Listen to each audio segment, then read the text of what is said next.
Hey guys, this is Tom Hanks. Welcome to another stream. Today we got another community challenge going.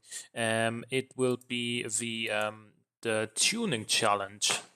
Now there is one car still that let me see. Okay, there is one car that I'm still missing some kind of mod for. Apparently, still figuring out what that is. Because in the in when looking at the car, it looked pretty much complete. I'm gonna see if there's.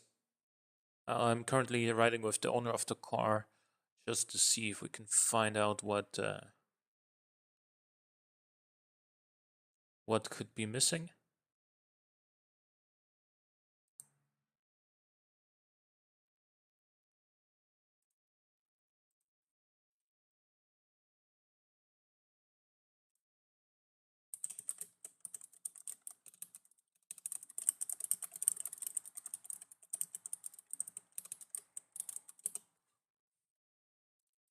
Hmm.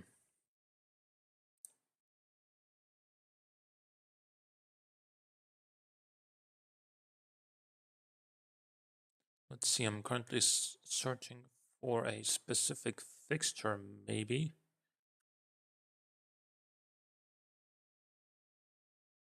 I should have. I think I have everything.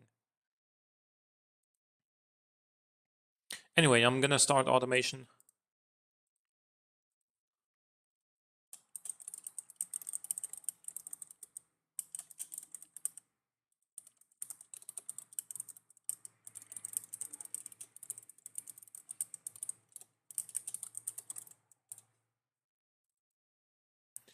Okay, so let's actually start automation here for a second.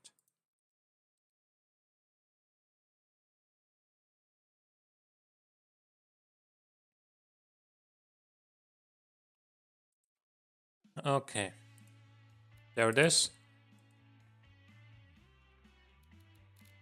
So, first of all, as you can see, we got quite a lot of entries. This is the original, once again, just to remind you guys.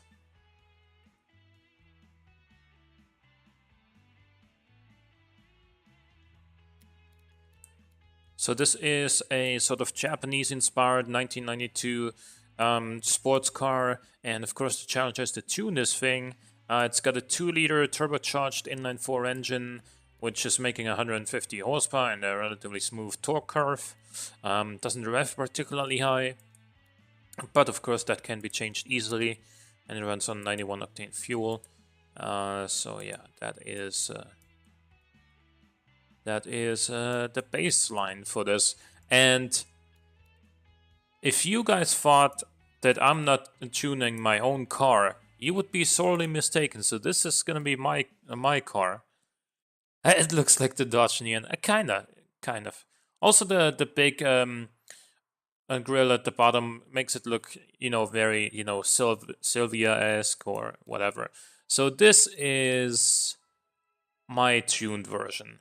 It's bright yellow and black. It's got these black stripes, black spoiler, these canards for downforce, which every tuned car in the early 2000s and mid 2000s had. It's got big BBS rims. It's got dual exhaust, of course, a big diffuser. Yeah, so that is what my own tuned version looks like. And the head scoop plus 50 horsepower. Yeah. I also made a sort of yellow pinstripe through the middle of the black bonnet, which I think looks kind of nice. And the engine has been tuned significantly and now makes 250 horsepower rather than 150. And this is going to be a pretty quick car. It does 0 to 100 in 5.2 seconds now, as opposed to, I believe, 7.5 the original one did.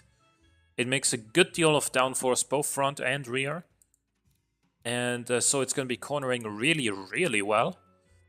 Apart from that, the tires have been upgraded. They are sports tires with 245s on the front, 275s on the rear, 18-inch alloy rims. I actually left the brakes the way they were. They were completely fine for my purposes. And I gave it adaptive 10% semi-active sway bars, and that was pretty much my budget. It's right there at the cost. Before we look at fuel consumption, are there any environmentalists looking at this video? You see, I don't think that my channel generally attracts the sort of demographic of environmentalists with the sort of cars that I usually build here. Remember the 2500 horsepower V16 car we built like 2 weeks ago? Yeah.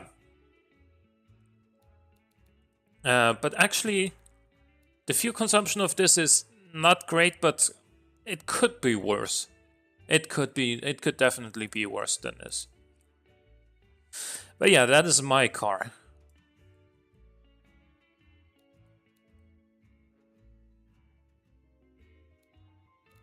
Okay, so let's see.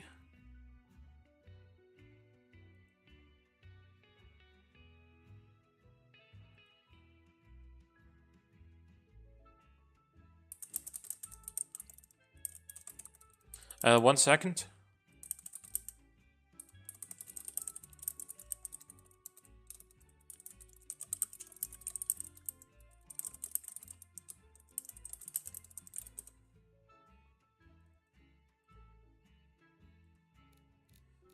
So let's see.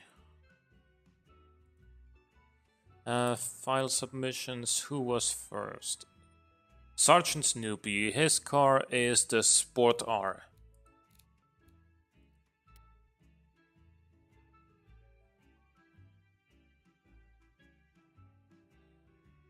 Man, the Discord channel is so practical for looking at that. Hey, Steve, how's it going? I didn't know if I should refer to you by your Twitch name or by your actual first name. Here for these purposes, but yeah, this is Sergeant Snoopy's entry. So the aesthetic changes are minor, to say the least. It has different fog lights. It has a different wing. But apart from that, it's yellow, but the rest is pretty much as it was. Let's check out the engine. So this now makes 200 horsepower and a good amount of torque.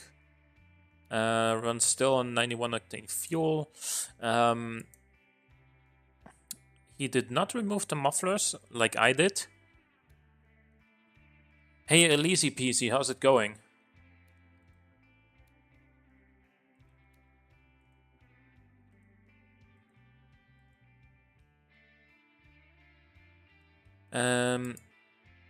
So 5-speed manual. Tires are 10 millimeters wider front and rear. The brakes are slightly bigger than before. There's a little bit of difference in the wing angles. And we do have semi-active 10% sway bars here. So that's nice.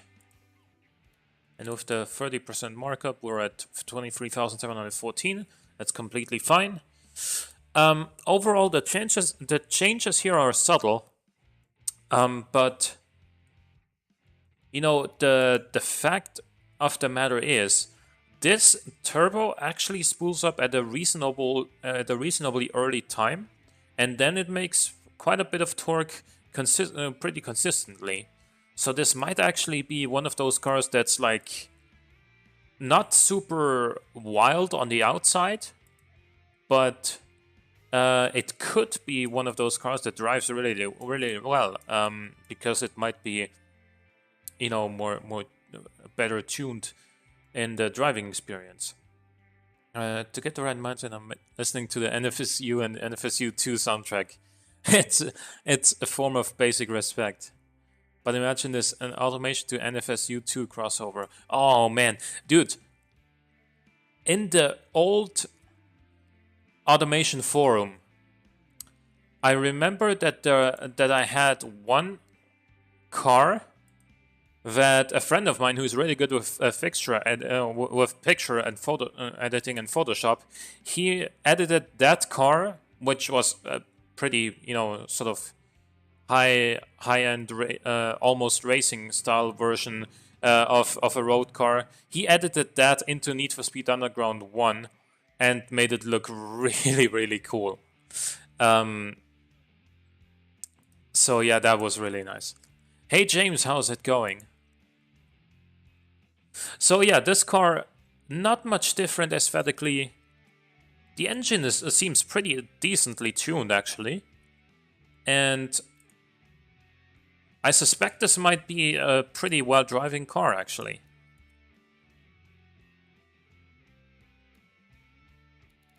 So, next in line. Let's see who was next in the file submissions. It was LHHGT, aka Tony Sparks. So that is the LM. Oh, okay, already that paint job seems pretty unique.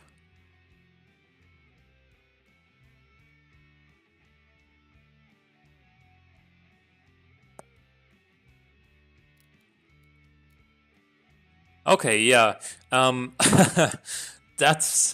That definitely screams like Fast and Furious or a Need for Speed Underground right from the outset. That's actually I like this paint job. This is the classic like early to mid 2000s tuner car. Easy.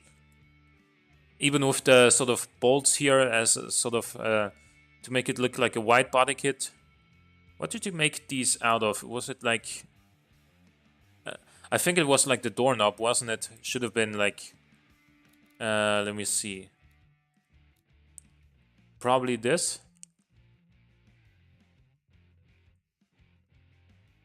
Keyholes, yeah. Big scoop. The spoiler from a Sylvia. Oh, and the matte black exhaust pipes right in the middle. That's awesome too. I I like the way this looks as a tuner car. If this were a stock car, I would be like, But as a tuner car, given the sort of challenge that this is, I like it a lot actually. But you can still see the original car in there, definitely. So let's check out the engine. Now, it makes a lot of power, but it's very laggy. This is old school 80s turbos. Basically nothing boost. So, and also 294 horsepower for this car. With a geared limited slip diff though. But it'll be interesting to see how this one drives in Beam, because I don't know, maybe like nearly 300 horsepower might be too much for it. It does have bigger tires though on semi-slicks, so it could just very well work completely fine. We got a more aggressive front wing angle, and we have there, everything's standard. Yeah, probably couldn't afford to upgrade anything more, right? Yeah, those upgrades are expensive. Fuel economy in this one is even worse, but yeah, but we don't care about fuel economy here. This one is by LHHGT. So yeah, this one will be interesting to see in BeamNG, because with the semi-slicks it could be a proper performance car, but if it can't handle the power, then it might also be garbage with all that turbo lag. You never know, we'll have to find out.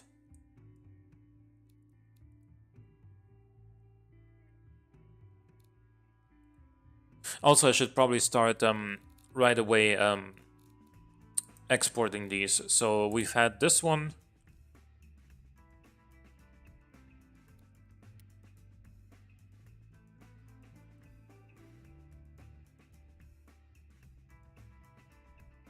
We're gonna have a lot of cars to drive. So this might be a long stream today. We'll see. The second one was the LM.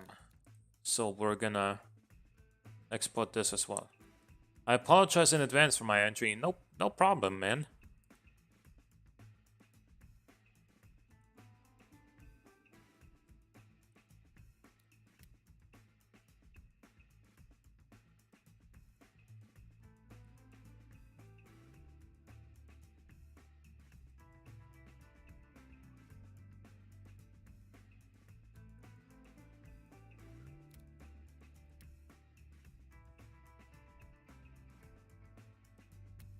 So next up, the next one after LHHD was actually Sedan 57 Chevy.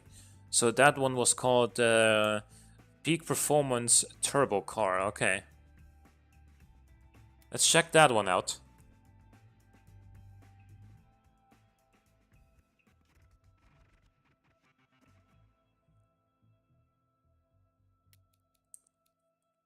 Okay, so it's purple. I like the decals. I like the sort of dark look of the headlights now, looks so mean and, you know, very, very early 2000s tuner-esque.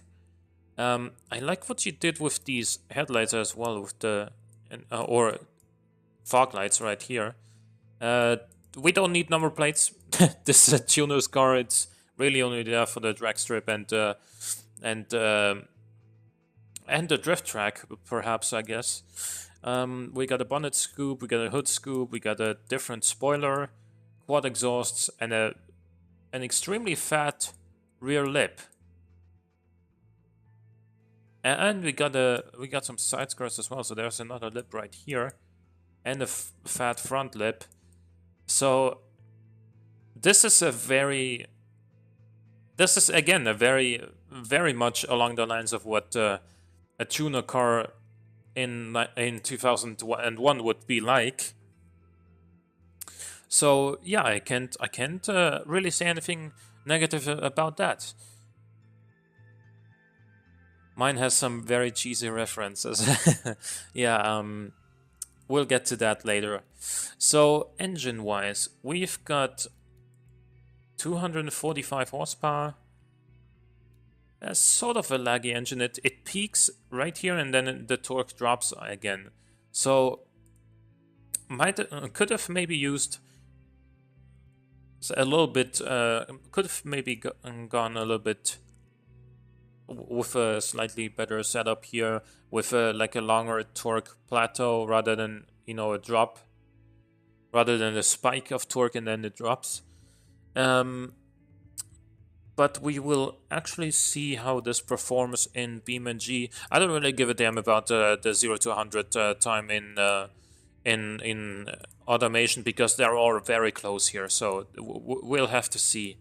And I imagine that they'll also be very close in Beam, but what might not be close is the way they handle, right?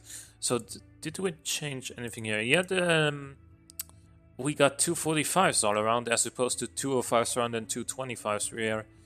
And the diff is the same. We got 17-inch rims. And then bigger brakes all around. And then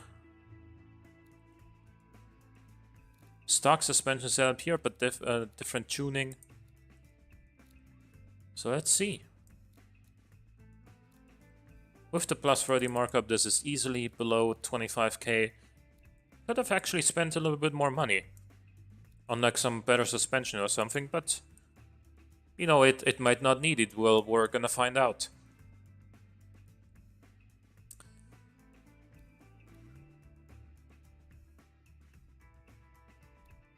I just realized I may have done a little screw up in my car. You're not alone, man. Everybody makes mistakes. I mean, I never built turbo, so what do you expect, lol? Yeah, I mean, it's not bad. It's not bad, but yeah, I think it could have been optimized a little bit better, but it's not to say that it's bad. It does not. The turbo does come in a little bit earlier than with the previous car we've seen, so that might make it a little bit more drivable.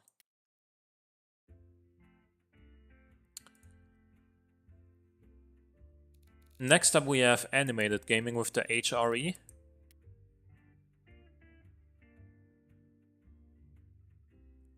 And this is so nice, giving me such a clear overview in Discord when you have a dedicated file submission channel, and it's just like this user, this car, this user, this car. It's much easier than the way I previously did it with emails. But anyway, I like the paint on this. It's a sky blue, but with a pearlescent sort of black, like that. But as far as the design goes, the front is the same as on the stock car, isn't it? The rims are black. There's a different wing. The rear is unchanged as well, except for a different wing, I guess. So, aesthetically, this didn't really make too many changes.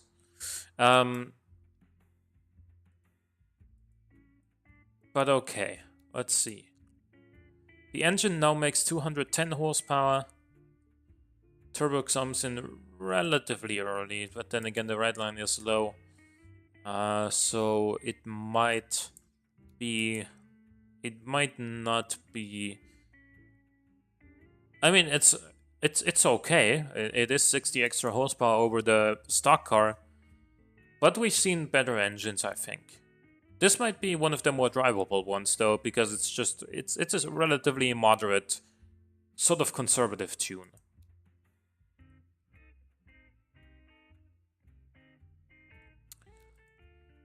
It does have the stock tires, but bigger rims. The brakes are stock, I think. Yeah, and we do have adaptive dampers and semi-active sway bars that the stock car doesn't have. And the tune is a little bit different. Man, you gotta slam these cars. Like, really, why would you not like go as low as possible on the ride height on a tuner car? that's one of the key aspects of a tuner car, isn't it? But anyway, aesthetically, this isn't too different from the stock car. I have to say, the engine tune is sort of conservative. So it might be one of those, you know, slightly improved cars that aren't necessarily crazy, but definitely we've seen more creative entries so far. The scrub I did after finishing a challenge, I started to faff around with the tune to see what I could reach, but then automation crashed and I don't know what file I've sent. If my car may have not allowed the rules, sorry. Yeah, I will have to check it. This is also within price range, that's fine. Okay, we're gonna export this. For your interest, I went as low as possible without rubbing the arches. I went all the way down. This was the HRE, right? Yeah. Knew it. Okay.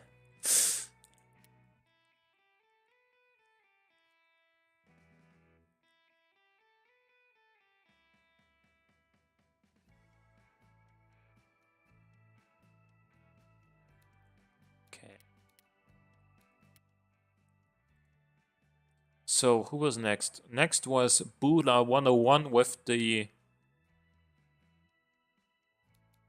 original clone? Let me see. There was somebody else who sent an entry with the name original clone.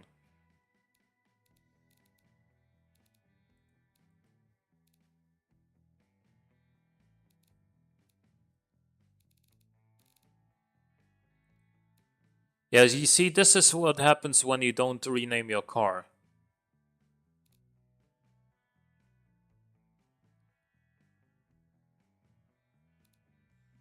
Yeah, now I only have one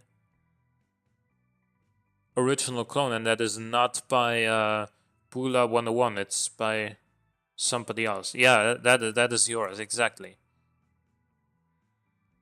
Now we're talking about getting low. How about some Lil Jon Get Low? I'd love to play that song, but I want to upload my YouTube.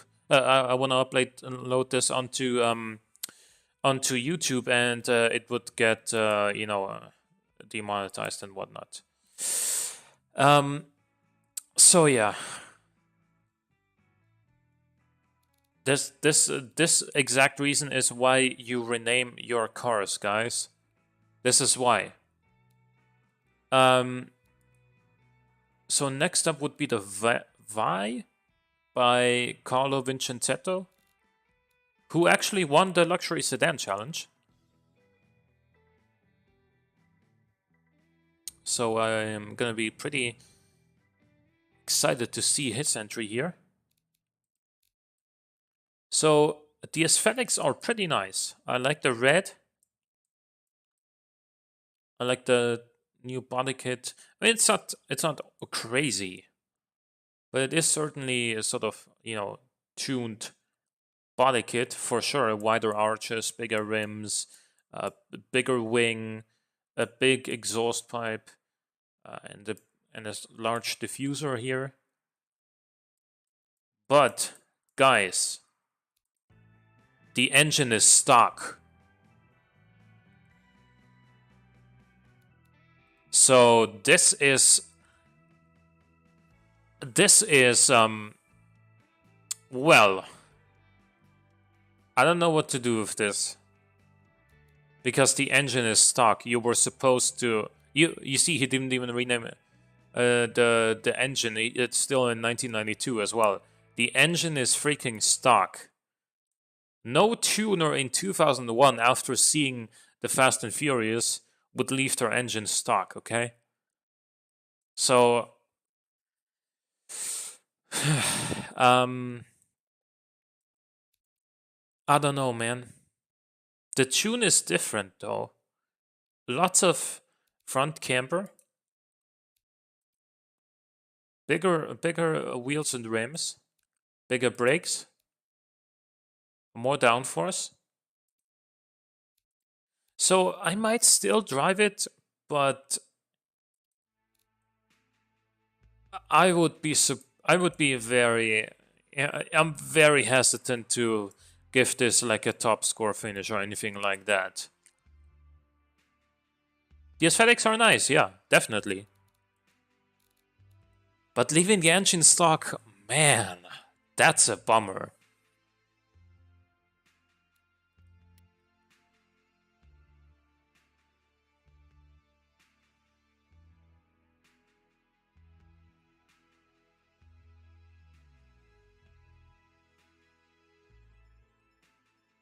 Reminds you of a 2005 Sport, and that is a compliment. I don't know what you mean with a 2005 Sport.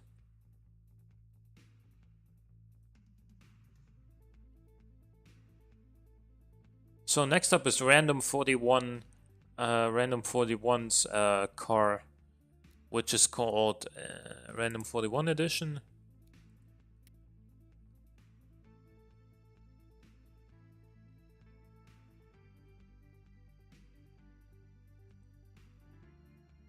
A 2005 sports car. Okay, yeah. Okay, now this is about as far as I would say I would allow to still remain recognizable, because yeah, the taillights are still there, they're murdered out, the front main grille is still there, the whole body shape is there, the big grille down here is still there, although there are some extra vents, so it is still sort of recognizable. But this is like right on the edge, I would say. This is a really nice color, And I like the carbon, like the quad exhausts. I'm personally, I have to say, I'm not entirely sold on the front end of the car, but that might just be you know, personal preference. The engine, however, whoa, yeah, we've got 3 bars of boost, and we've got right about as much lag as anyone can possibly handle. So this is gonna be an interesting one in BeamNG because this is gonna be, yeah, this is the definition of turbo lag. But 381 horsepower once the turbo does kick in, that's quite a lot. We do have big tires. They're not semi-slicks. 4.6% like my beer. 350 millimeters. So the brakes are very large, much larger than stock. The suspension components are stock. The tuning is different, of course. It's not all the way lowered either. So let's see. Oh, it's right below the $25,000. That's and look at that fuel economy, 54.6 liters per 100 kilometers. I'll convert that for you real quick. That is, hold on. That is 4.3 miles per gallon US. 4 miles per gallon. Yeah. Well. Also, the 0 to 100 time isn't even that good, I have to say. Probably makes too much wheel spin, doesn't it? Yeah, in second gear especially.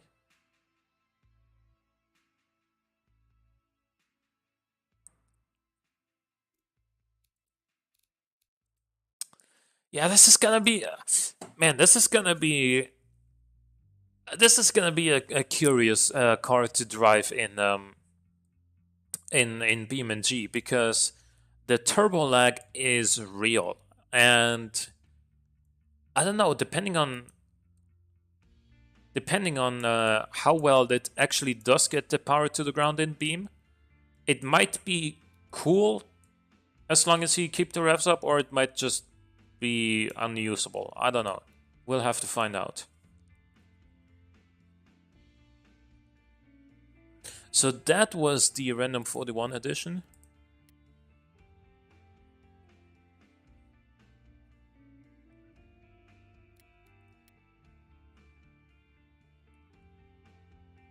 It looks like a show car that now and then would do a race. Yeah, I think so too. Or it looks like, you know, a drift car, I guess. Those sort of cars, they can make do with this kind of turbo lag because they're always at redline, right? So they always get the power. And it could be a drift car. We don't know yet. Next up, we would have Brisket, whose car is called Yan Enterprise. Yan Enterprises.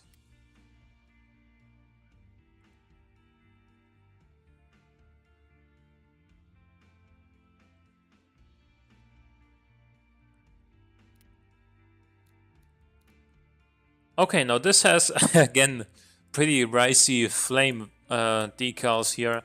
A big hood with some big vents on it. A pearlescent paint job. Some, you know, decals here as well. I like the styling for a tuner car. Side skirts as well. Big rear lip, big spoiler, quad exhausts. Yeah, you can still definitely recognize the original car in this too. Easy. Big BBS rims. the engine. Oh, now that 351 horsepower, but the difference here, guys, is that this revs much higher. Therefore, yeah, it only kicks in at 3800 RPM, but the boost holds much longer.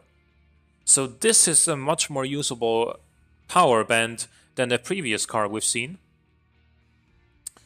And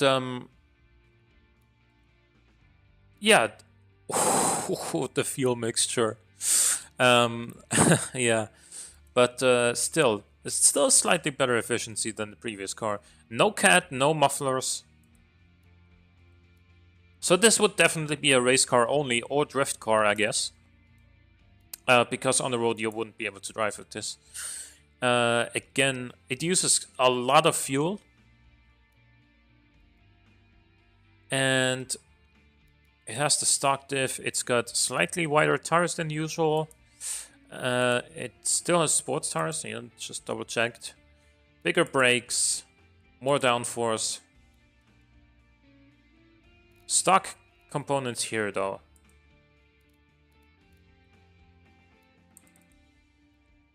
Also right on the money.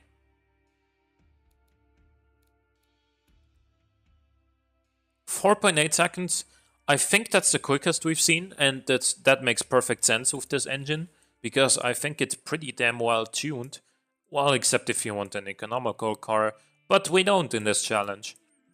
So, yeah, this makes a fairly good impression so far. So we're gonna export it. Or a reliable car, yeah. I guess.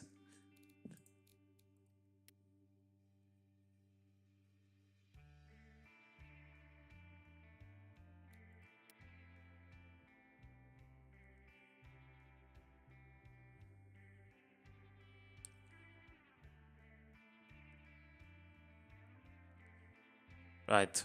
But I would be surprised if any of the cars actually broke down in BeamNG while we were driving.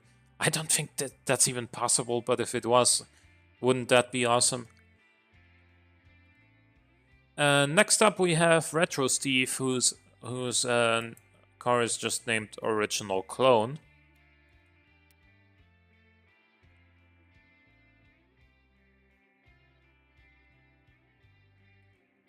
Can't have already thousands tuned without flames, can I? I mean, yeah, you've got a point there. You gotta have some sort of details on the sides, like be it flames, stripes, anything really.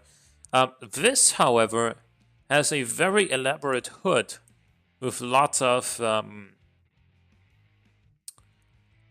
like manufacturer decals. Well, wrong manufacturer, of course, but hood latches as well with the automation badge. And what is that second thing on there? Don't quite know, actually.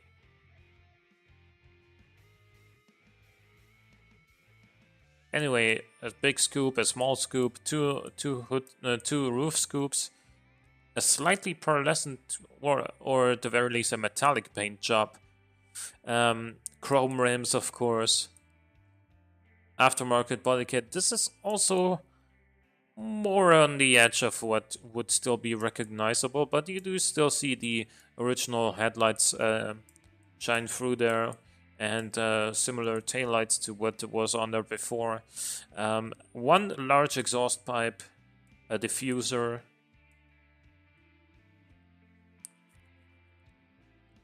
Read the sponsors. Yeah, I've read them. It's like they're all really close. Well, they're all similar to real manufacturers, of course, but of course slightly different in order to not plagiarize. Spubby would be a nice sponsor to have.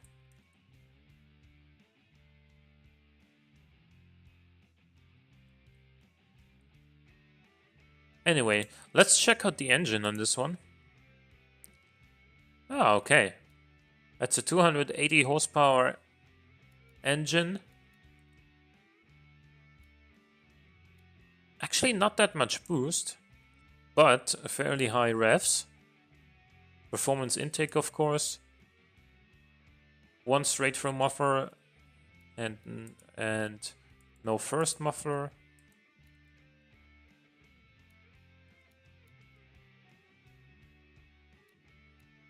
Yeah, okay.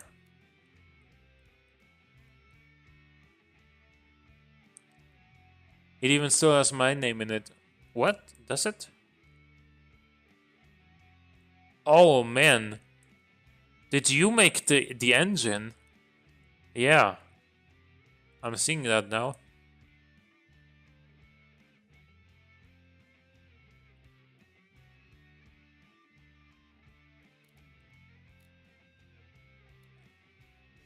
Possibly.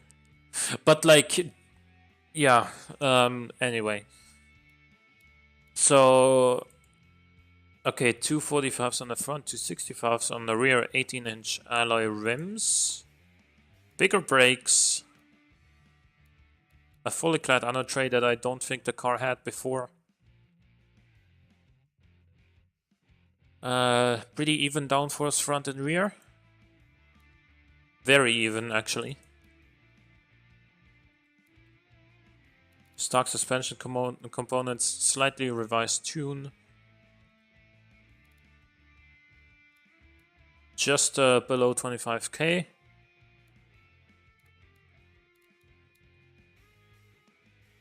Yeah, I mean, it's definitely also... Whoa. I don't know if you could hear that, but there were a bunch of Harley Davidsons outside passing by. Anyway, if I'm being 100% honest with you, I'm not 100% sold on the front bumper. But apart from that, I think it's a fairly solid entry.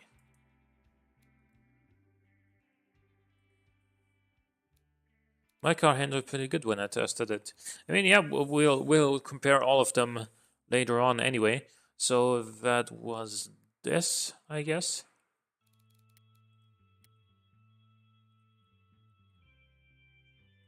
Yeah, I moved back to Austria, and once a year there's actually a Harley Davidson meetup at a lake about 20 kilometers away from where I live, and it happens to be this weekend. So that's why. You should recreate a Too Fast to Furious scene with the cars. I wish I could, man. I wish Beam allowed for that.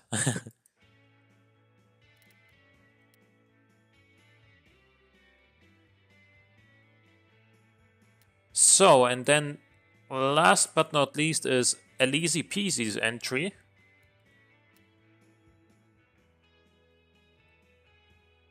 That's actually cool. Harleys have a great sound to them. Yeah, they do, but they are also loud as fuck. It does. You can spawn many cars. Yeah, of course you can. You can like spawn them all in line and whatnot, but you can't have them like drift or anything at the same time. That's not possible. Harleys have a great sound to them, but they are very loud, or at least the ones at the meetup. There, possibly some of them have even louder exhaust as stock, or like deleted mufflers or anything like that. They are just ear-bleedingly loud. Like they're, yeah. Lots of neighbors there complain already. So this actually looks like a fairly tame car. By the way, there is one fixture that was missing here that I will add afterwards. Actually, apparently the modded pop-up headlights are no longer in the workshop for whatever reason, and I will now add the these ones like so. I think they were pointed like this, right?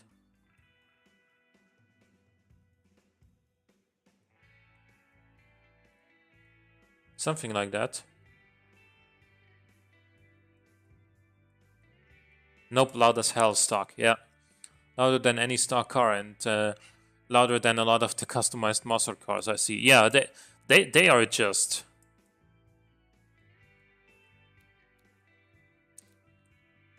Both of them is dark plastic. Okay, gotcha.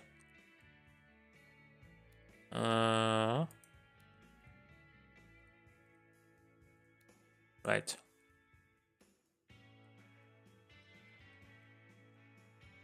And a bit smaller. Okay. Now it's getting like that, perhaps. I think that's good enough now. Anyway, the looks are fairly tame. Actually, it's not crazy. Sure, it's got blue rims, but apart from that, yeah, we got some manufacturer decals that are nice, but no like crazy color or flames or pinstripes. No super white wheel arches. Yeah, we got blue rims, but overall fairly tame aesthetic modifications, I would say. The engine, the turbo spools up fairly early for how high it revs. Then there's a huge spike here in the torque, and then it drops off. A 253 horsepower is nothing to sneeze at. And the exhaust is a little bit larger than it needs to be. It's a reasonable tune for sure. But aesthetically, we've seen more creative entries for sure.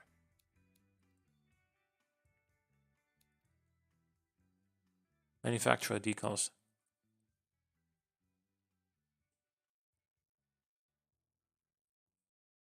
Okay, so that was the last car in the competition. I will remind, who was it? Bula 101 to send me another car. Or to send me a car with another name, because it's just how it happens. If two people just don't change the name of the car, then one overrides the other, and then the first one isn't gonna get to have his car show on the video because it got overridden by somebody else's.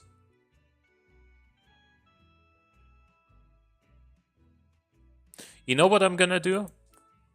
I know how to fix this, actually. Hold on, give me a second. For this, I'll have to close automation real quick after this, but I'll make it work. Because what I'm gonna do is I'm just gonna rename this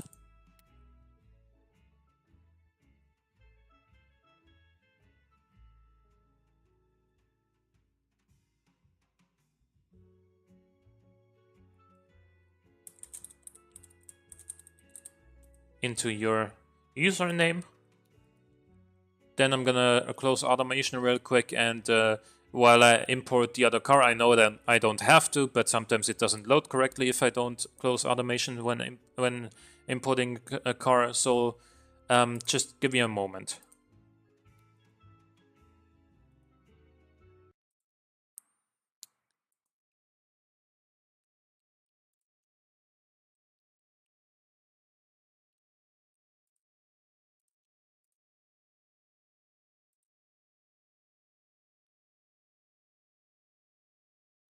Okay, automation is loading back up, and there it is.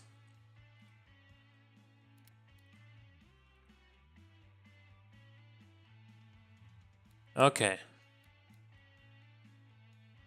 let's see.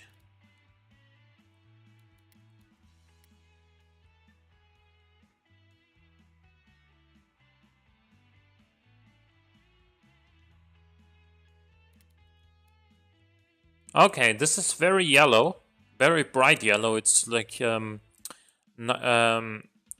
nitrogen yellow, sort of. It's brighter than a lemon. AMS, I don't know what that stands for.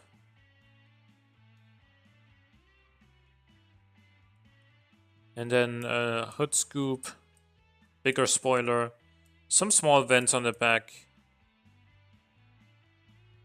turbo, obviously. And gunmetal rims. Apart from that, you know, not that much going on with the aesthetics. The engine is now very laggy, has a huge compressor and turbine, small AR or low AR ratio, and a reasonable amount of boost.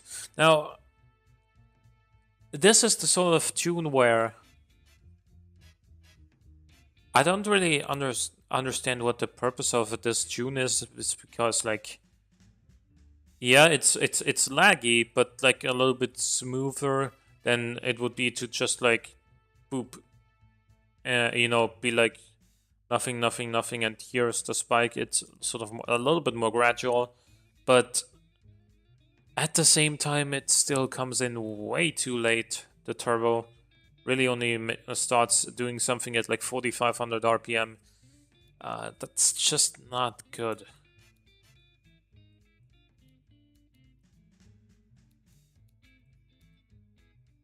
Money-wise, it's well below the limit, so you could have afforded to get it to make a little bit more changes.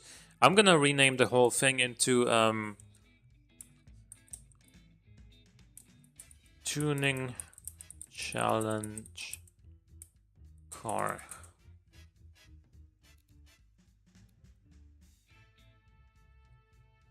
Okay, so now I'm gonna export this, and I'm also gonna export my own car, of course, which I believe I've exported before, but just to and done some test driving in Beam, but just to make sure.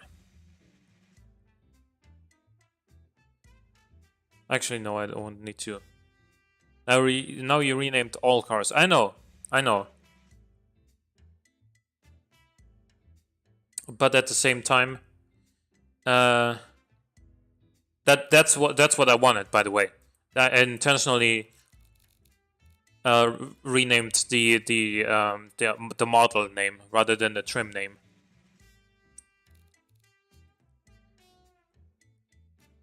Yeah, I guess I'll rename this into Bula 101. Fair enough.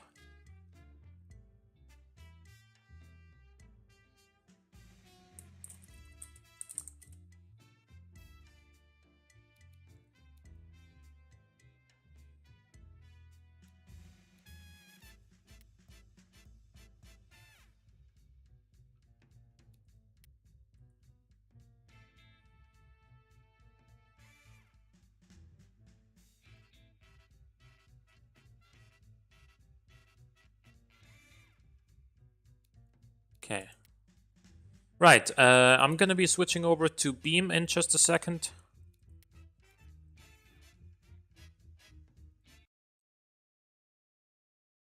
And then we'll drive all these things and see what's what.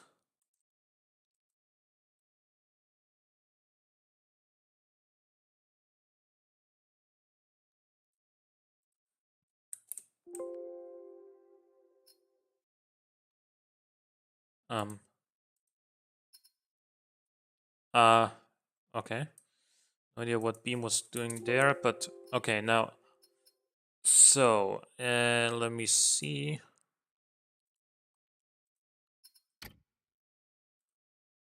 We're gonna go to the automation track.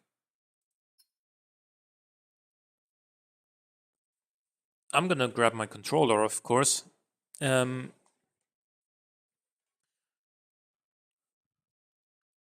I'm gonna mute myself for a second and take a drink.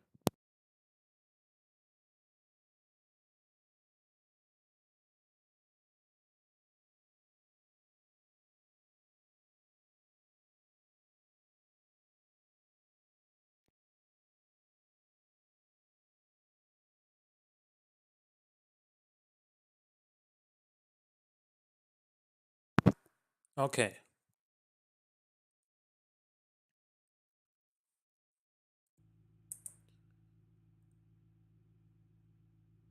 So, let's see. My car, by the way, is this. So that's the one I'm gonna be driving first. Just to have a reference, you know?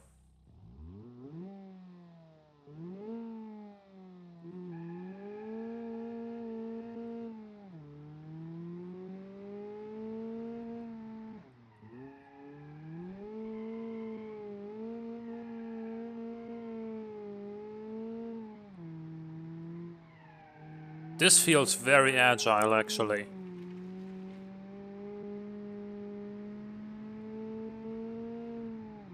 Also, there's plenty of downforce.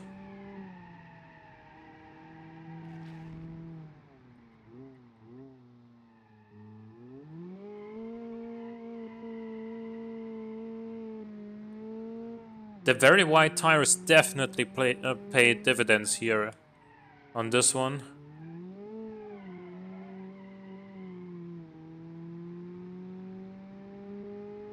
And for 250 horsepower, this actually goes pretty well.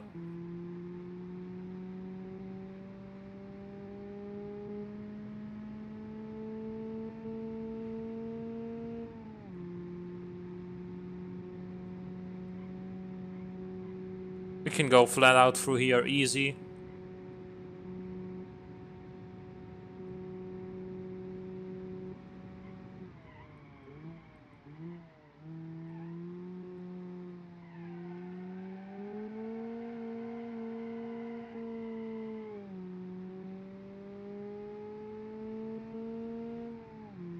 Oh, I actually still have the speedo in kilometers per hour. Crazy good brakes, actually.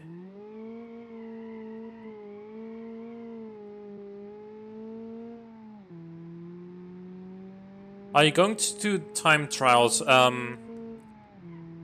Actually, no. Because I have one good reason, that is that I'm not a very consistent driver. And therefore, it wouldn't be fair to be doing time trials.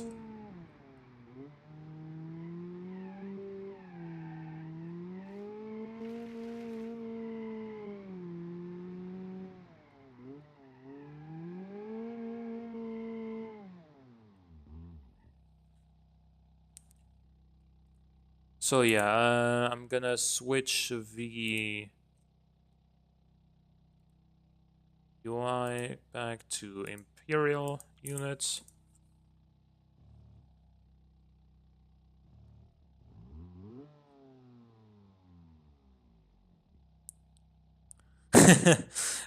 Like most of my viewers, especially on YouTube, are from America, though. So unfortunately, I'm gonna have to switch it back over to miles per hour because, you know, Americans generally either don't know or are too lazy, one or the other, to do the conversion to from kilometers per hour to miles per hour. So, I mean, I'm joking, by the way. Don't take this seriously, but yeah. So that is why I'm gonna switch over. Should I do another lap? No, in this car with miles per hour, so you get another reference point. Or should we just start with the competition here?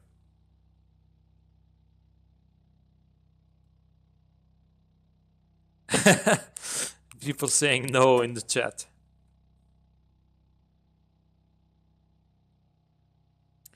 Just America just become an European colony. They use kilometers per hour now. Do they though? Do they?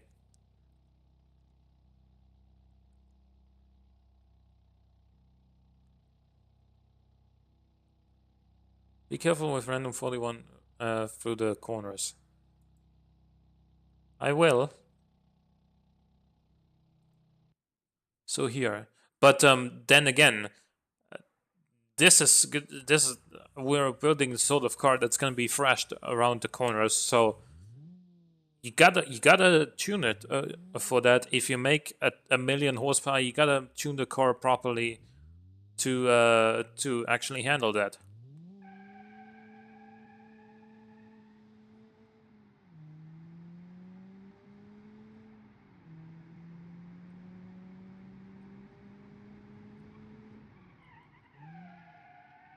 So this is Sergeant Snoopy's car.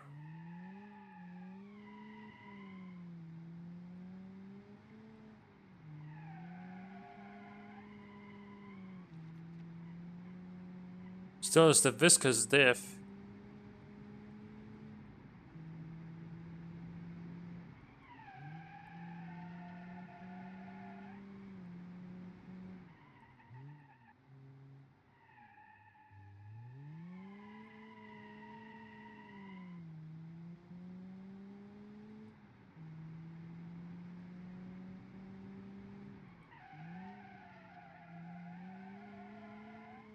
Doesn't feel quite as quick as my own car, but then again, well, we gotta consider that this has less power, of course.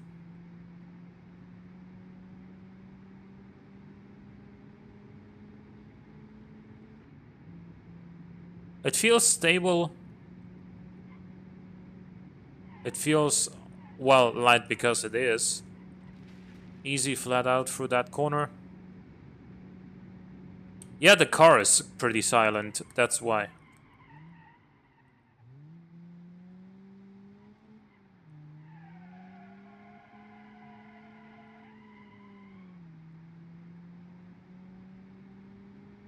But I can turn up the game sound a little bit more in a second.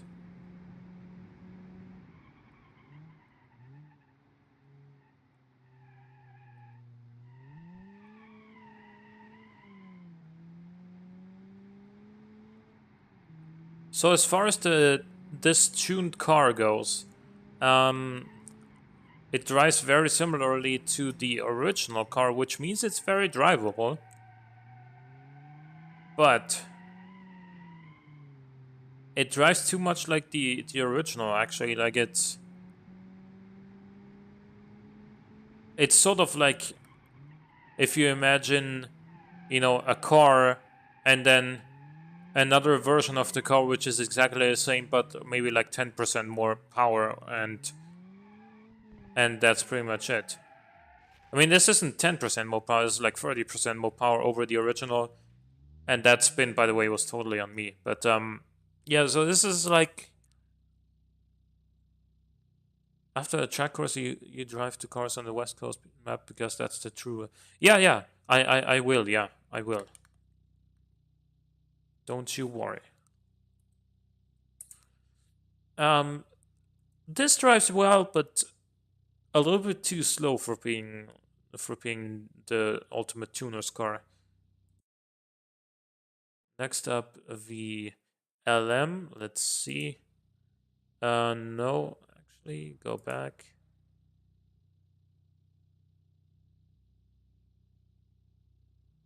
There.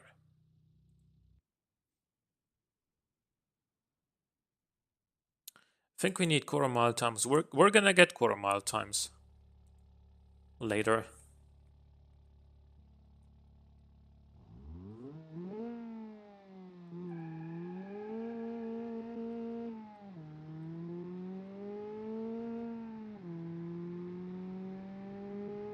This feels much quicker than Sergeant Snoopy's car. Because it does have quite a bit more power, doesn't it?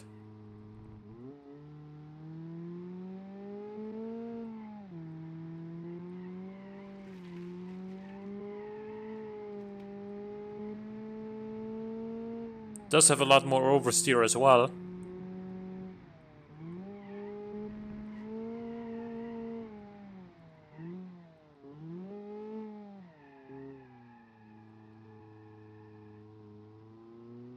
That's turbo lag for you though. I was foot hard down there in that corner and there was like nothing because like lag.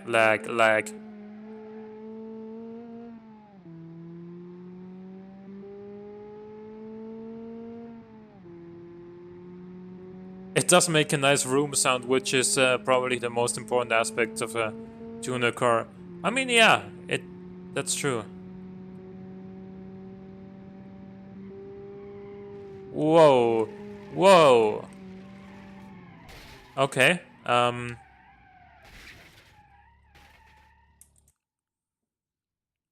Yeah. Wasn't expecting that one, to be honest.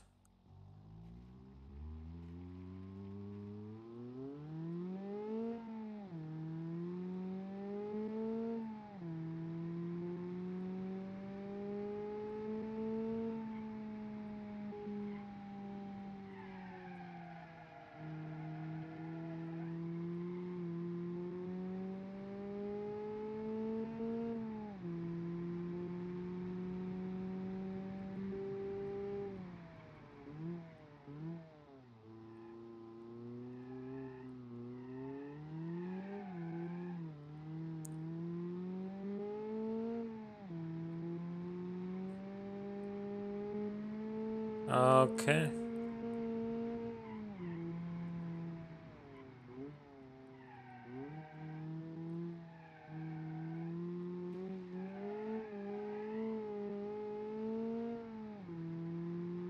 Which one? Yeah.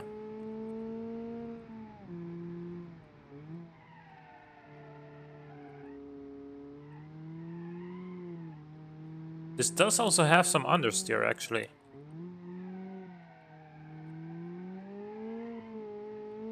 And a lot of oversteer, of course.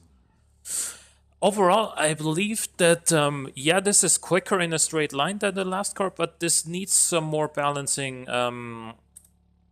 in the suspension department. Next up, the Peak Performance Turbo.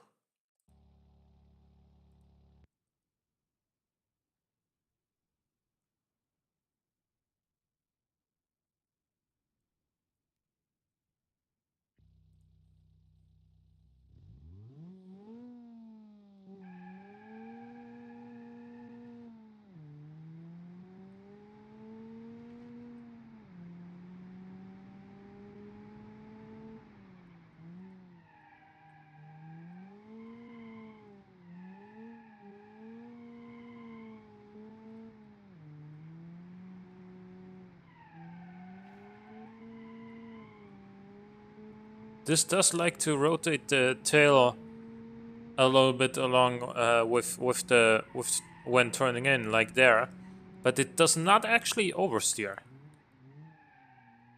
It just steers, really.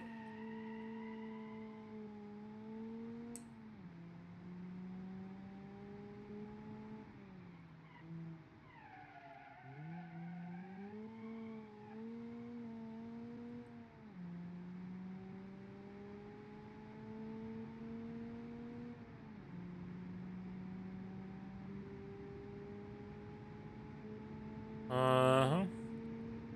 It pulls pretty nicely too, I have to say. It's not bad.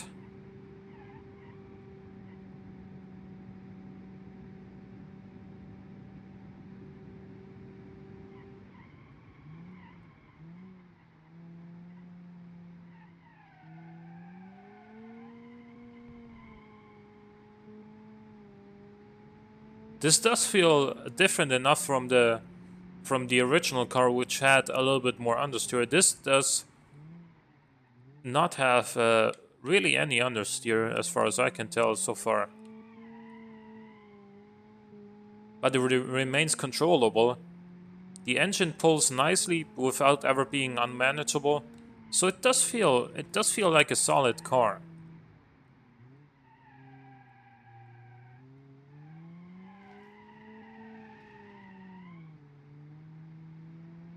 Even there, where the revs dropped quite a bit, it didn't really fall into a hole where there was like no torque, because the engine isn't actually that laggy in this one.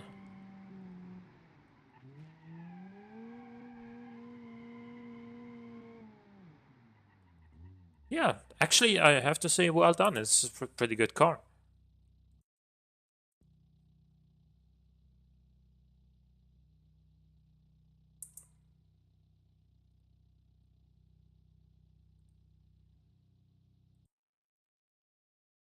Next up is the HRE.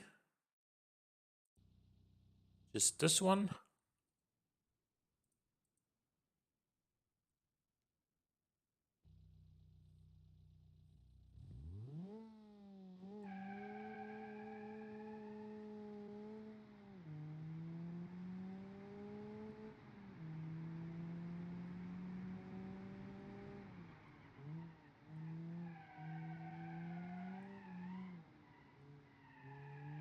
This does seem to have an upgraded diff as well. I realized that either going viscous with sport diff or actually either going geared diff with sports tires or viscous with medium tires does make the car actually want to drift. Okay, that was my mistake. But going viscous with sports tires makes it so the car just sort of spins the inside wheel because it doesn't slide, it doesn't actually drift. And I've had that happen in much more powerful cars actually.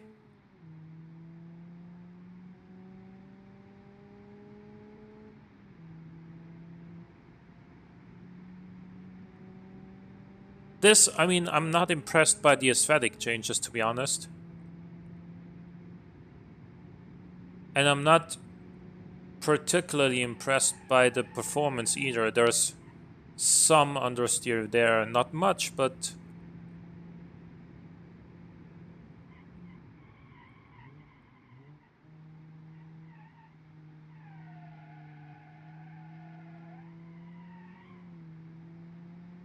nice little wiggle, but all in all, I don't think this is like, I don't think this can be the ultimate tuner's car. Man, how did I spin again?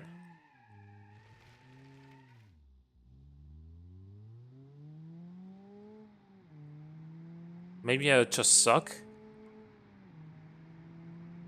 I mean, that would be a fairly logical and easy explanation.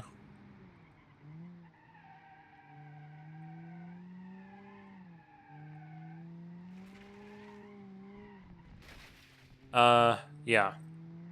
I guess we'll go with that. I just suck. I'll drive this to the start and finish line. But yeah, I don't like this the way this car drives that much.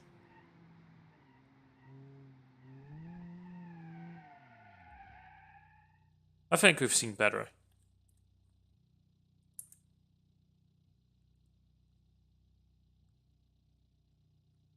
And next up would be the car from Bula.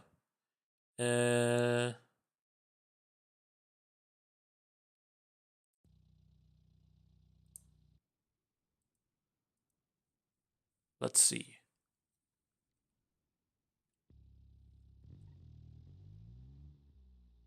Turn around first.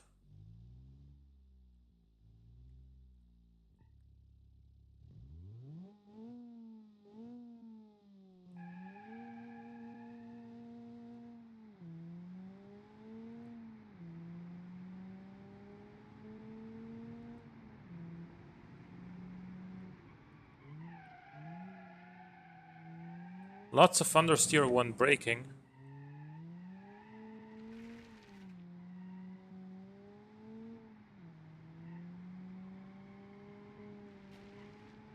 And lots of oversteer potentially when coming out of a corner.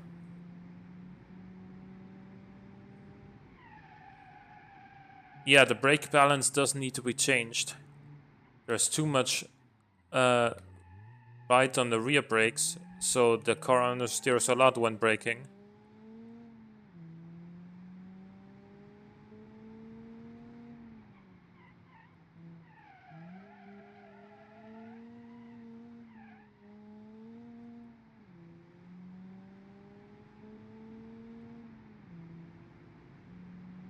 Engine feels decent. I'm kind of scared of this upcoming corner though.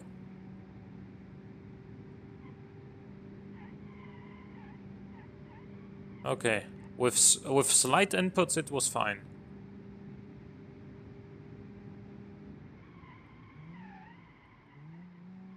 Brakes are good.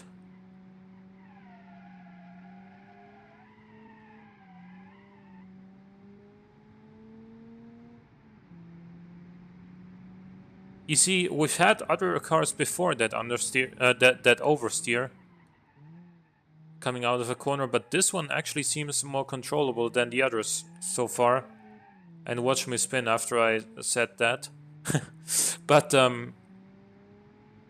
so far, from what I can tell so far, this does seem a little bit more controllable.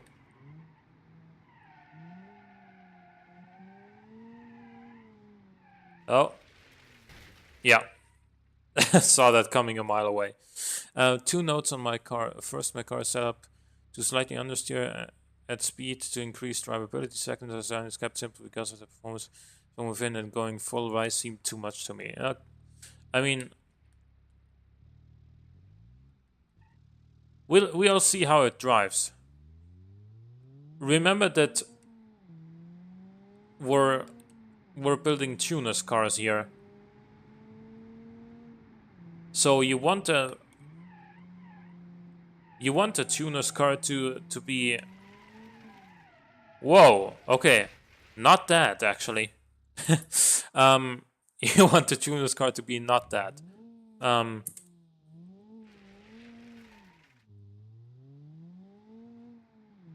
the first one was on me though. The second one, right here, that one I felt like wasn't necessarily on me.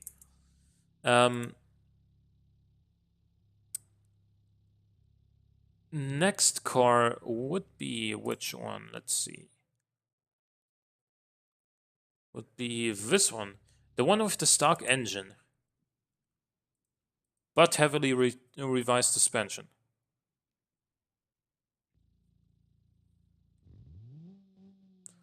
Mine probably won't win if he drives like that. I mean,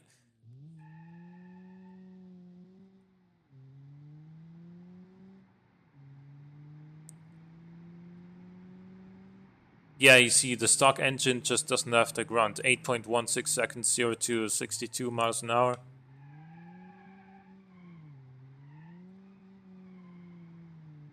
I mean, he revised the looks significantly, of course, and the suspension, but the engine just doesn't go, you know? I mean, it's not pathetic, this engine, but you know, you can't win a tuner's challenge without touching the engine.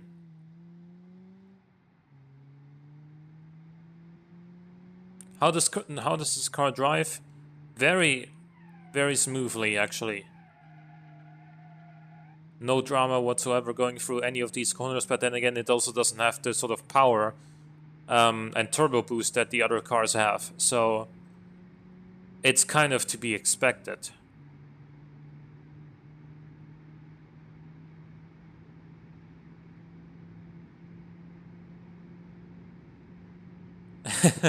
Yeah, rev it up to 5,000 to get any sort of power. Yeah.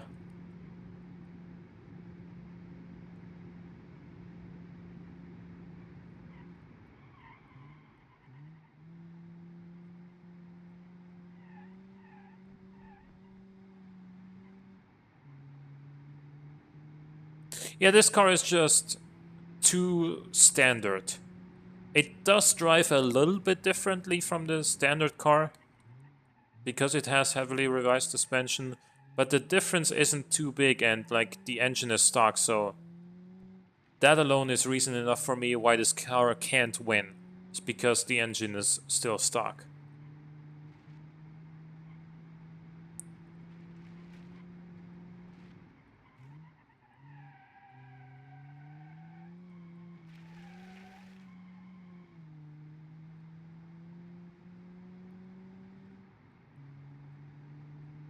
Okay. So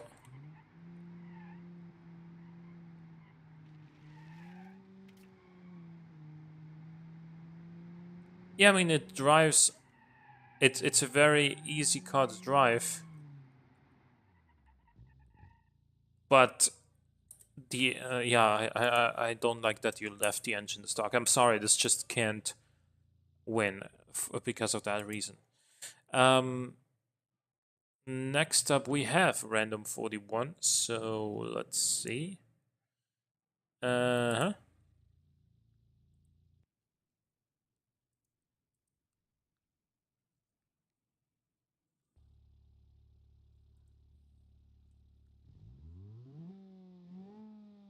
Yeah, exactly the opposite. The body can be replaced. The frame is the most important part.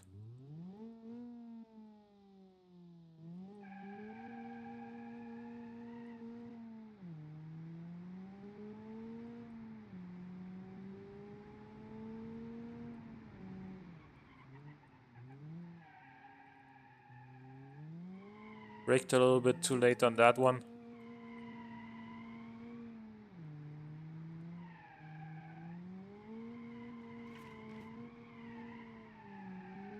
This does go wild once the boost kicks in, though.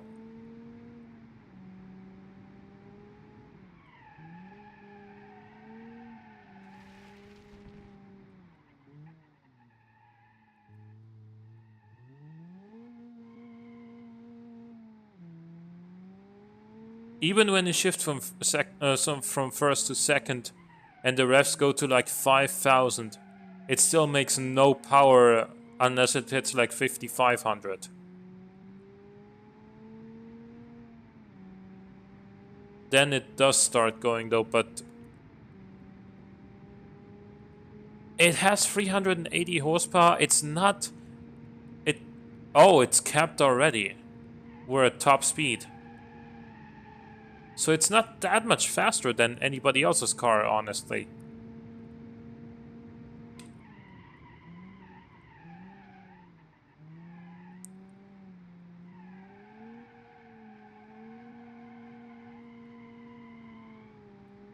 The semi-slicks definitely help keeping the power under control. So that was a smart move, actually. The flip side is, of course, this is not a car you could legally drive in Europe, or at least not where I live, on the road.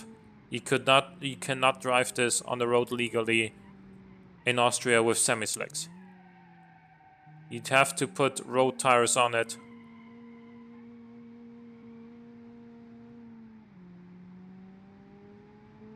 And then it might not grip as well as this does, but as it is, it drives well. A little bit of understeer, needs a little bit of brake balance adjustment, but apart from that, this actually drives fairly well.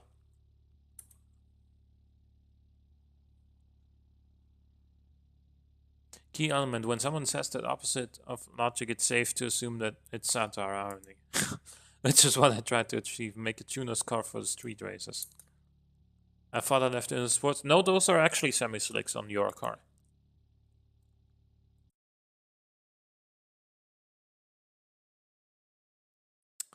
So next up, Yan Enterprises.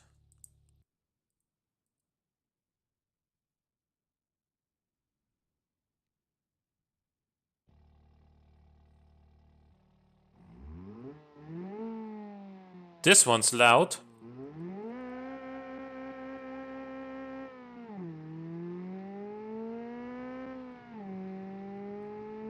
And it's fast.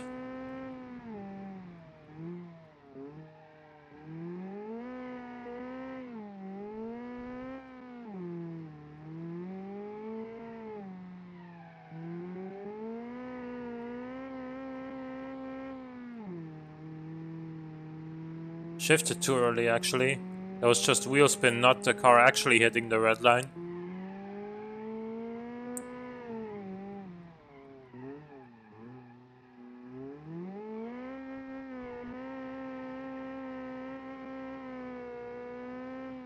Lots of wheel spin, actually.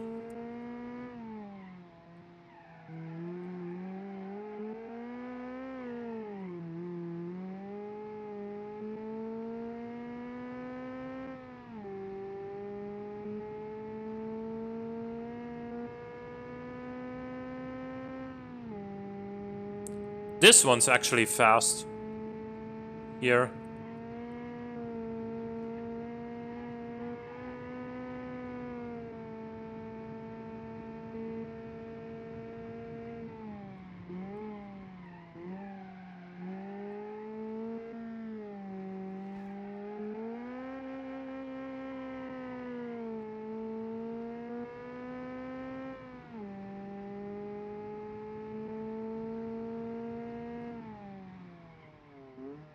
Yeah, there I tried to brake a little bit later than I should have.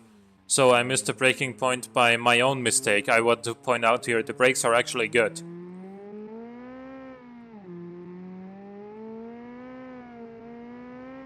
That is why I don't do hot laps, by the way.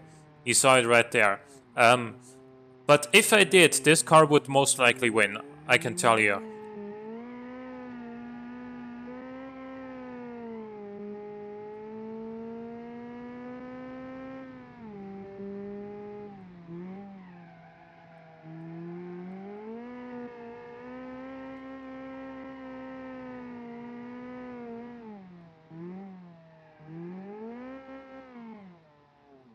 Yeah, I'm impressed with the handling on this one. It turns really really well. It Yeah, it does spin the inside wheel a lot because of all that power and the viscous diff. But that actually makes it grip up better. Sure, this isn't going to be a drift car, which a lot of tuners cars are, but a lot of other tuner cars are also meant for the racetrack to set good lap times, and this would be one of those cars. I actually like it.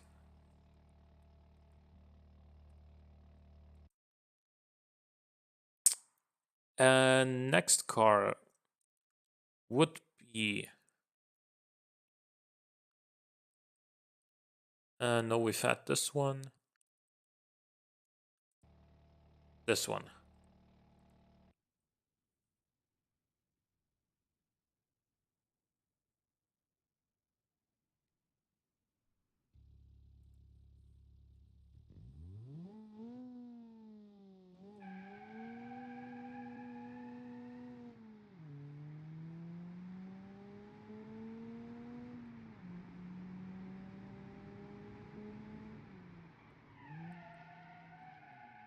Oh yeah.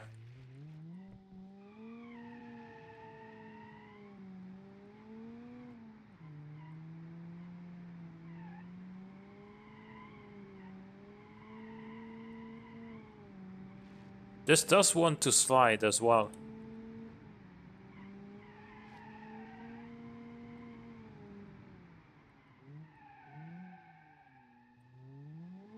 Was that me braking late, or are the brakes just trash on this one for some reason?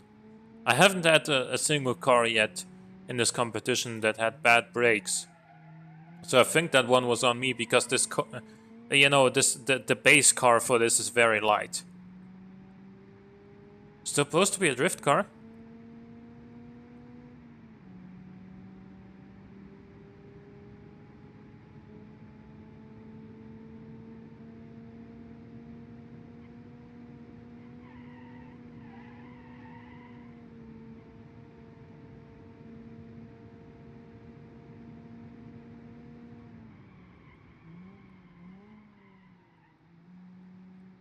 Yeah, the brake balance is that of a drift car where the rear end just comes around when braking.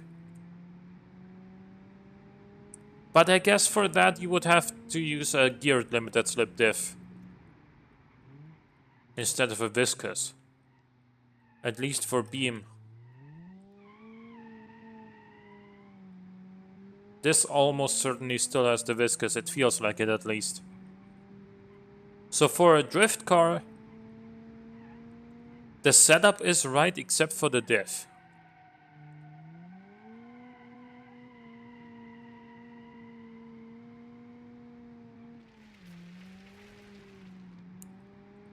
Budget constraints, yeah, I mean, you're gonna have to save somewhere else then.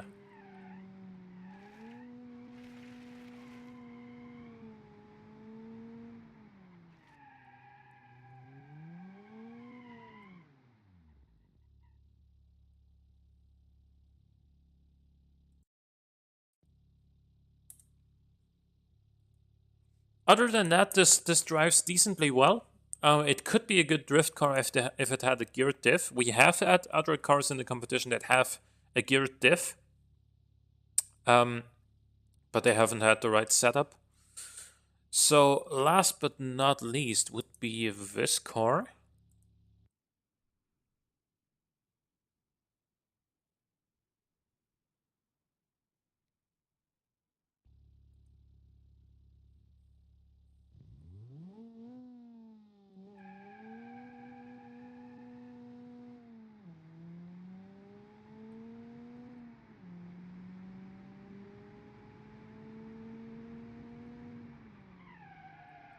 Man, again, I was looking at chat and braking way too late. I'm sorry. I'm apologizing for this. That was not the car's fault. This has a gear diff, doesn't it?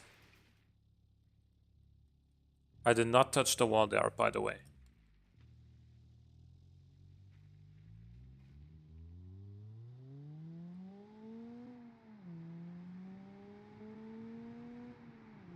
Yep.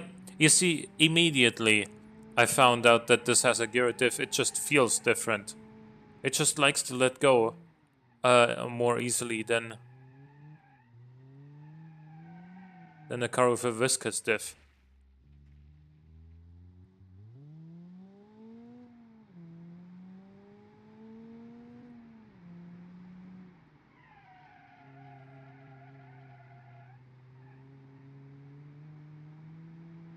This doesn't really have any torque, but we're talking about the turbo 4-cylinder here anyway.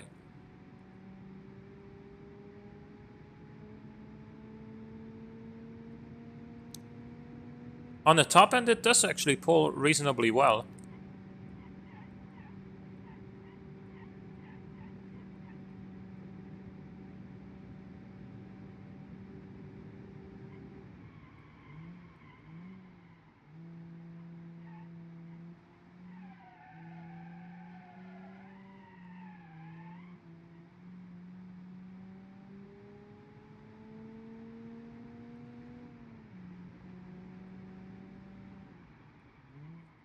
You know what I feel like?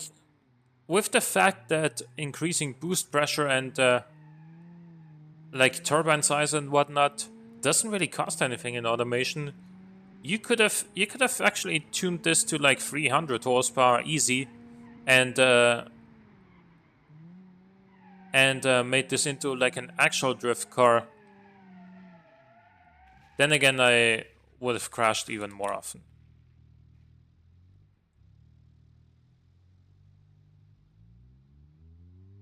Yeah, down low it has like no power.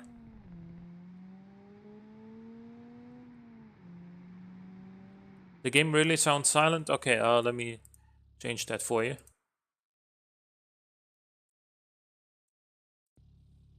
Should be better now.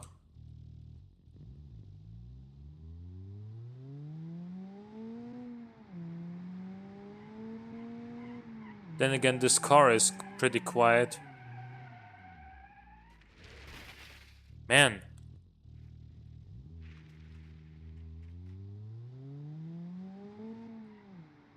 This is supposed to be a grip runner? I thought it was the other way around. Like, I thought your car was the drift car and Steve's car was the more grippy car.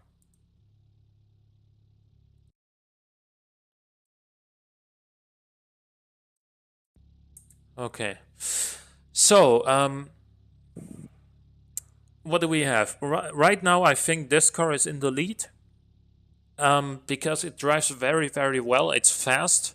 It's pretty controllable. It has a very powerful turbo engine. It's got a very, tuner-esque livery and style. But we are also still going to go to the quarter mile.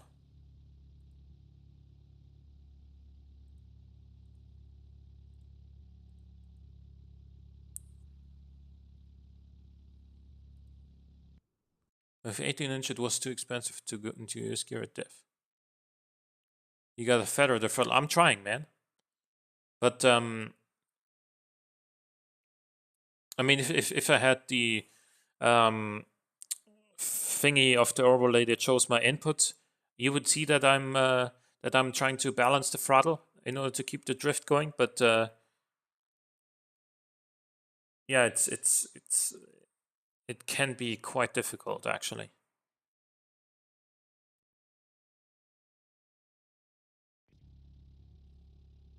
Let's start with this car actually.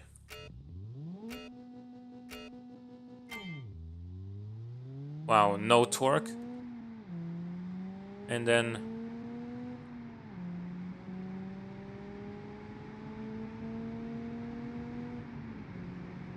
I did not expect you driving with a controller. Yeah, I mean, sorry, I don't have a wheel.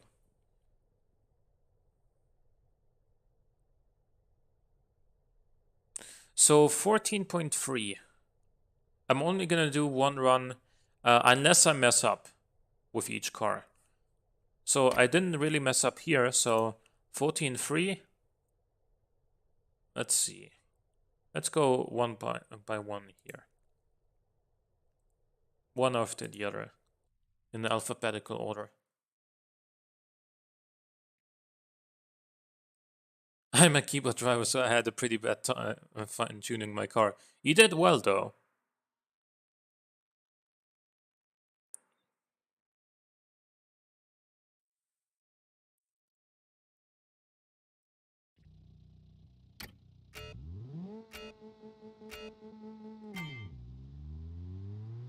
Again, nothing, nothing, nothing, then the boost comes on.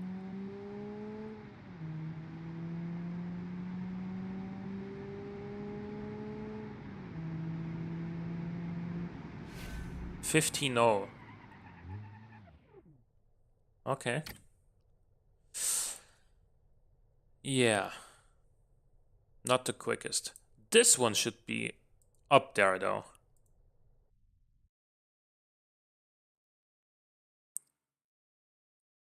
If it wins here as well, then I think we have a pretty clear winner. And in fact, I think the only one that can really beat this here is Random 41's car.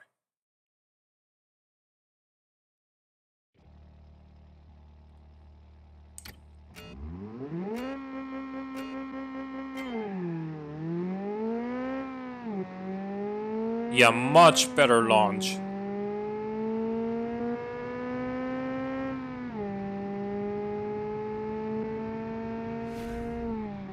$13.1.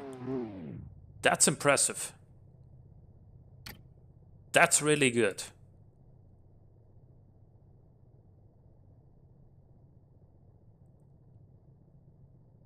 And I guess this is its only real competitor, isn't it?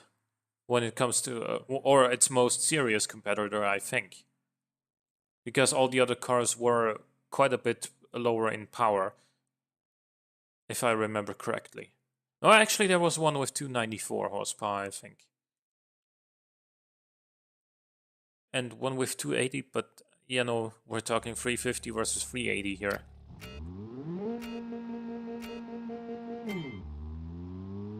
Yeah.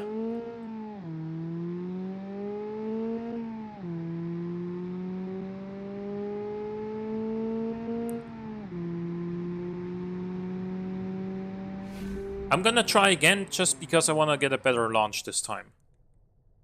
I'm gonna give this one more try.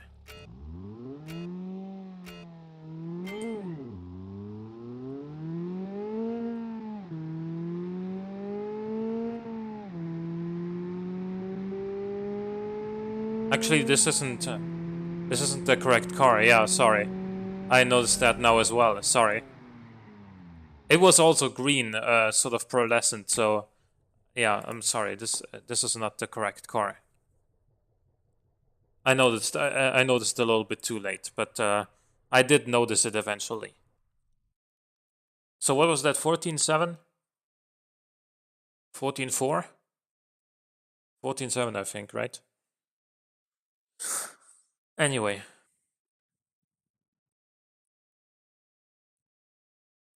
Hey Luke 112216, how's it going? We're actually getting sort of close to the end of this community challenge here. We're doing the quarter mile times. And after that, I'll declare a winner. Man, the turbo lag on all these cars at launch is killing me. The only one that really took off well was the car that also set like a 13.1. 14.2 here. Decent.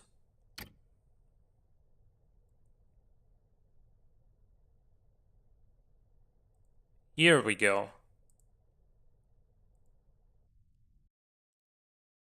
Let's see what this does. It might actually not get a super good launch here, Because of the reason that it has semi-slicks and it might not, get the little bit of wheel slip that you want in order to have a really good launch.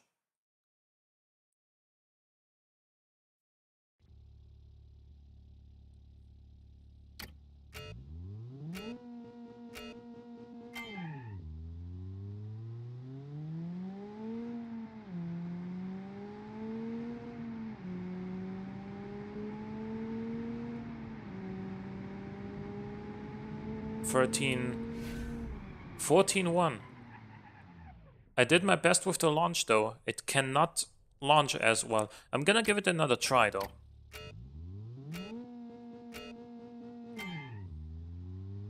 Yeah, it just has too much lag down low. Then it goes. Then it starts definitely moving once you get into the higher RPMs. 14.0, yeah.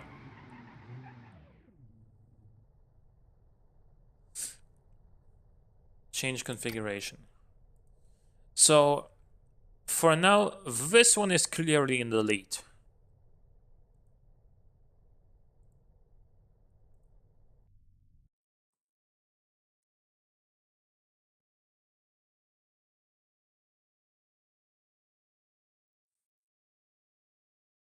I don't think anyone's gonna beat that time, to be honest.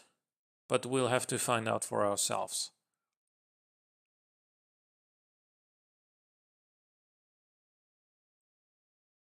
I mean, my car certainly isn't gonna beat it because it just doesn't have the power. And this one, let's see. Not as much lag off the line, actually.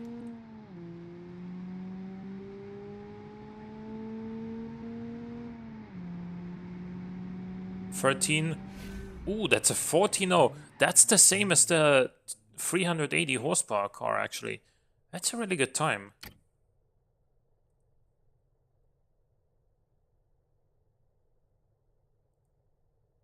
Let's see.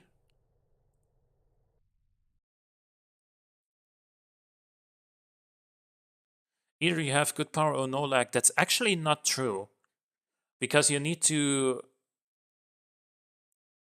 Yeah, even 0.03 seconds faster. Can my car have another try too? You're already way in the lead, dude.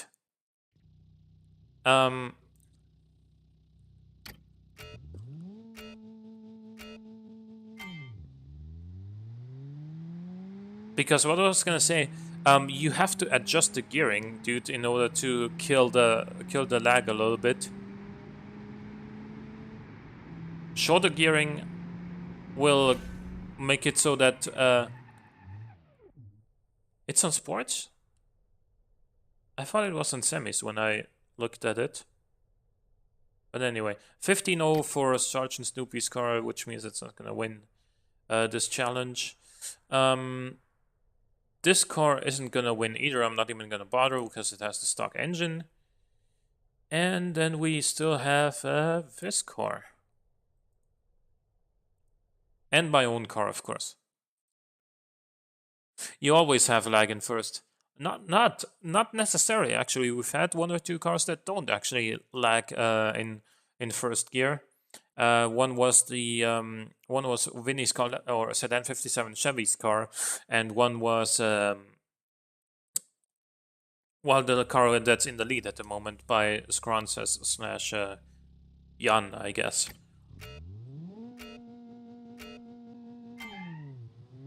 This doesn't have much lag off the line either. See, this has shorter gearing, and it takes off much better. 13, 14.1. This is by far not the most powerful car here, but he did much better with the. But he did much better with the gearing, so it does a pretty good time.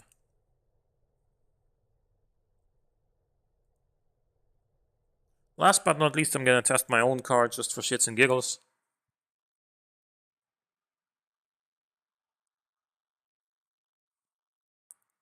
Okay, right.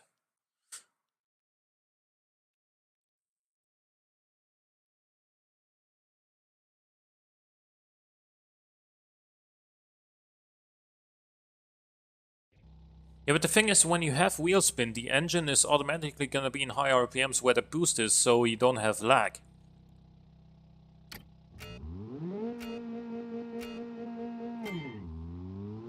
This did have a little bit of lag at the start as well. Should adjust the gearings a little bit.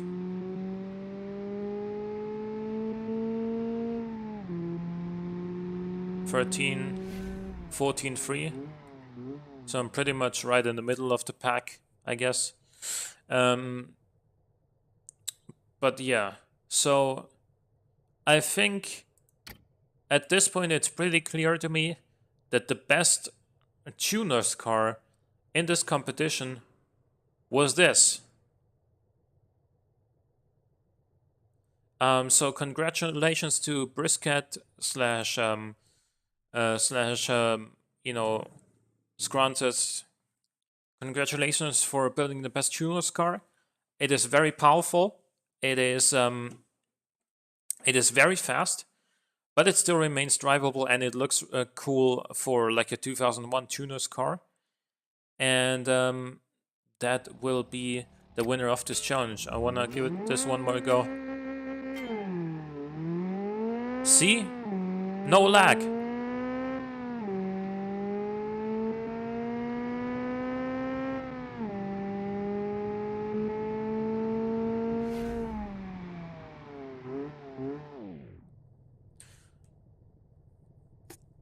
Number 2 and 3.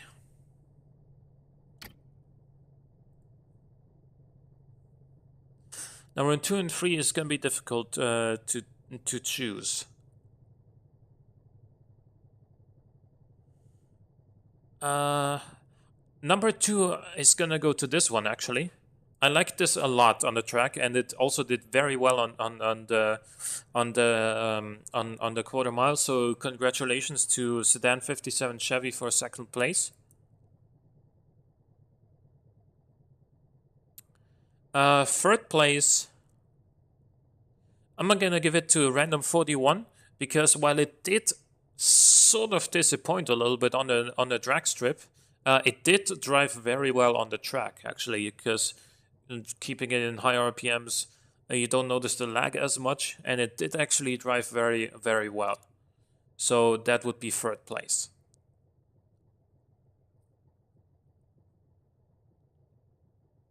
Saltiness level plus 20.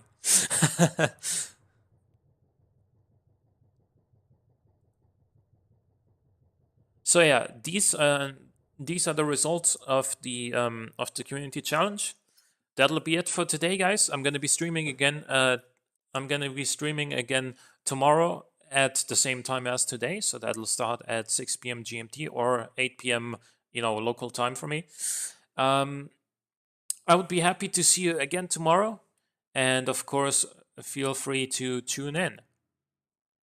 Hope you guys enjoyed the stream, and see you tomorrow. Bye bye.